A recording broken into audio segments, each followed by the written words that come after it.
na guys yung bagong extension ng aming palastahan. Kasi crowded na kasi kaya gumawa ako ng paraan dito sa gitna. Ayan. At naglipat kami and then inayos ko yung maglalagay ako ng orchids. Ayan. Naglipat kami ng koi.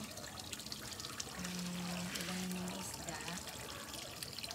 Tapos, naglipat na rin kami ng tilapia. Kasi ang dami eh. Buntis na naman yung tilapia eh.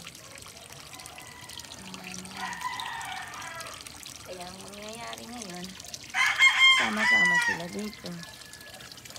Ayan, ang dami nila. Naglagay ako ng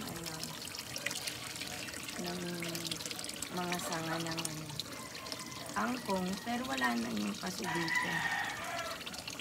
Para hindi mangiting. Yung mga kangkong na naputol dahil sa pagkuha. Yan. Sila. Tapos yung packet na namin yung halaman. Ayan sila, ang dami. Marami pang ililipat. Dami nila sa ilalim.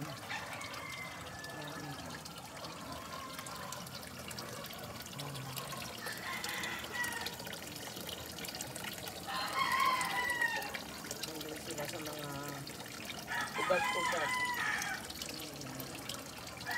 Nahulingan namin yung malalaking isda. Ang laki ang green. Ay, ang ganda buntis. Tapos pulang-pula.